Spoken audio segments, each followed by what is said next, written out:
Ayan, hello po mga ka-farmers. Welcome po sa aking channel.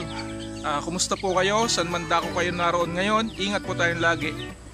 For today's video is pasisilip ko po sa inyo yung ating mga sisiw ng Rhode Island Red. Ayan, ganyan na po silang kalalaki. 2 months old na po sila ngayon. Ayan. Bago yan mag-intro muna tayo.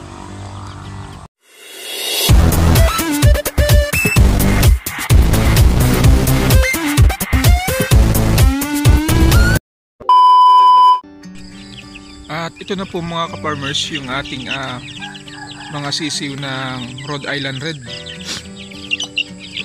Ayan, at malaki na po sila.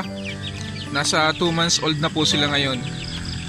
Bali guys, nung pinapisa ko ito sa incubator is nasa 15 sila, 15 pieces na itlog.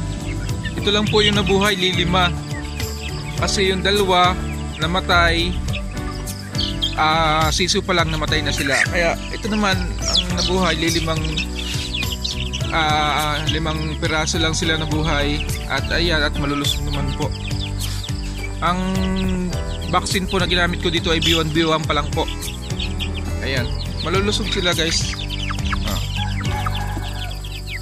Ito na yung ating mga sisiw ng Rhode Island Red. At yan, may mga kasama na mga native. Ito po mga native na to ay mayroon din pong lahi na Shamo, crossbreed po. Ang tatay po nito ay mga Shamo. Ayan. At sinama ko po dito sa ating mga Rhode Island Red. Ayan. At ito naman po yung ating mga breeders, mga parents ng ating mga sisiw, mga Rhode Island Red natin. Ayan, lahat po ito ay ngayon ay nangingitlog. Hindi pa rin po tumitigil yung pag-iitlog nila. Ayan. Ayan, nangitlog siya, may isang itlog.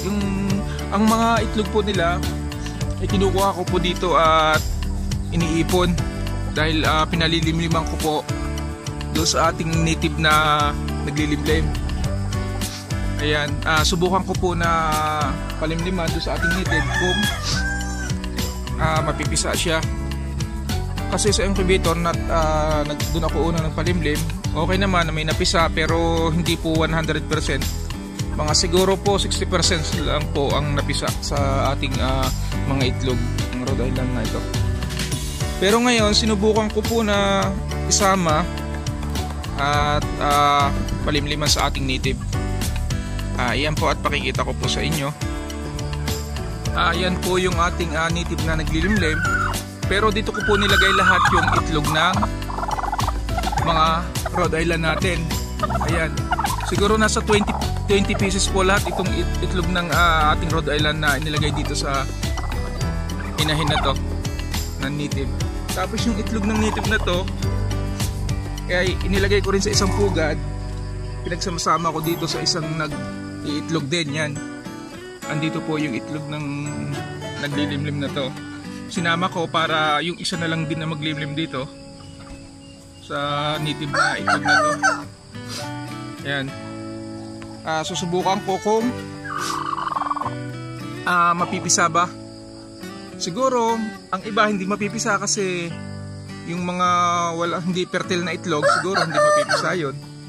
Kukunin ko na lang siguro after 10 days sisilipin ko kung buhay yung itlog, kung okay siya para makuha ko na at the same time is may laga ako na rin. Lutuin ko na lang po yung yung hindi mapipisa, yung hindi po fertile na itlog. Ayan.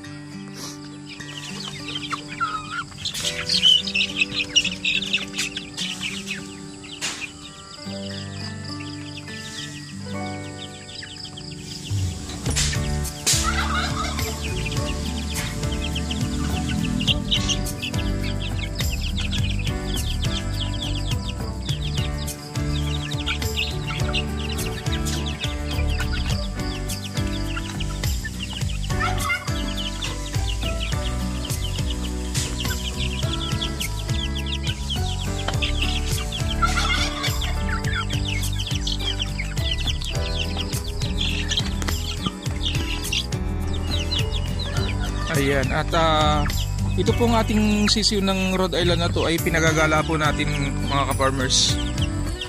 Pinagagala po natin sa araw. Diyan lang, pre-range lang sila dyan. Ayan. Ayan, naglalabasan na sila.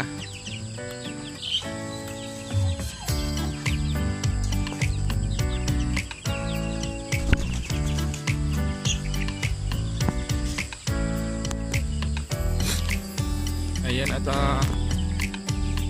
pupunta sila dun sa umiinom sila dun sa may poso. Kasama po nila yung mga native na yan. Na may, yung isang native po na yun. Ayan, po to, crossbreed din siya ng Shamu at saka native.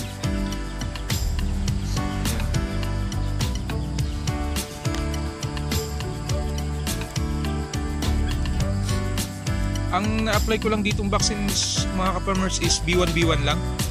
Hindi ko pa na vaccine ulit, hindi ko na ulitan. Pero okay naman sila guys at malulusog naman sila. Yan, malalaki na po.